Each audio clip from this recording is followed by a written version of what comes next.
एक समय की बात है, एक रंग बिरंगे गांव में जहां पक्षियों की चहचहाहट और हंसी खुशी का माहौल था।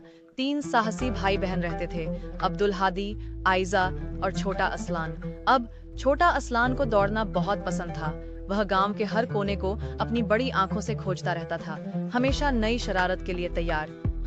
एक धूप वाली सुबह जब आयजा अपने हरे पौधों की देखभाल कर रही थी और अब्दुल हादी अपने नायकों की किताब में डूबा हुआ था, उन्होंने कुल्फी वाला की घंटियों की आवाज सुनी जो आइसक्रीम वाली थी। असलान यह सुनकर बसंत की तरह उछल पड़ा। कुल्फी, कुल्फी, उसने चमकती आंखों से चिल्लाया और दरवाजे की ओर दौड़ पड़ा। रुको, असलान, चिल्लाई आयजा, एक शर्ट पकड़ने की कोशिश करते हुए।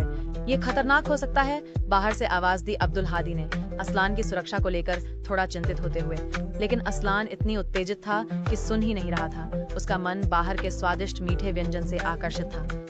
जैसे ही असलान आइसक्रीम वाला के पास पहुंचा, घंटियों की झंकार पर एक छाया छा गई। वह महिला कोई साधारण कुल्फी वाला नहीं थी। एक शैतानी मुस्कान के साथ वह जादुई रूप से एक राक्षसी प्राणी में बदल गई। शरारती हंसी के साथ उसने असलान को पकड़ लिया और आसमान में उड़ गई। भाई बहन दौड़ते हुए वापस आए। उनके दिल धड़क रहे थे जब उन्होंने पूरी कहानी अपने माता पिता, अम्मी तंजाला और अब्बू बिलाल को रोते हुए सुनाई। चिंतित अम्मी और अब्बू ने तुरंत गांव की पुलिस की मदद ली। हमें असलान को ढूंढना होगा, उन्होंने आग्रह किया। तारों भरे आकाश में चांद की रोशनी के साथ पुलिस घने जंगल की ओर तेजी से बढ़ी, जहां उन्होंने आखिरी बार सोचा था कि असलान हो सकता है। लेकिन अफसोस, वह वहां नहीं था। निराश होकर वे वहां से जाने वाले थे जब अब्दुल हादी की तेज नजरों ने कुछ अजीब देखा। देखो, हाँ, एक गुफा, मैं कुछ देख रहा हूँ, उसने समझाया। बहादुर पुलिस वाले अब्दुल हादी, ईजा और उनके माता पिता के साथ अनजाने का सामना करने के लिए साहस जुटाया।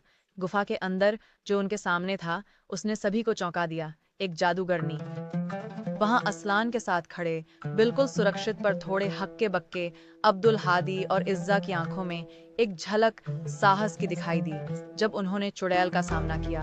हमारे भाई को छोड़ दो, उन्होंने बहादुरी भरी आवाज में कहा। गुस्से में चुड़ैल उनके तरफ झपटी, लेकिन हमारे युवा नायक दृढ़ बने रहे। साहस पूर्वक चुड़ैल का सामना किया और उसे उसकी दुष्ट पकड़ से सुरक्षित निकालकर आसलान को छुड़ा लिया। अंततः अपने दिल हल्के और रिश्तेदार सुरक्षित देख वे घर की ओर दौड़ पड़े, चुड़ैल को पीछे चकित छोड़ते हुए। लेकिन जैसा कि कहानियां अक्सर मोड़ लेती हैं, जब जादूगरनी लू को होश आया तो उसने वादा किया कि वह चालाकी भरी योजना के साथ फिर से आसलान को पकड़ने के लिए कुल्फा वाला के रूप में लौटेगी। इस प्रकार साहसिक यात्रा जारी रहती है। चालाक योजनाएं और बहादुर दिल फिर से वीर मिशनों पर जाने के लिए तैयार हैं। वीडियो को लाइक करो, चैनल को लाइक करो।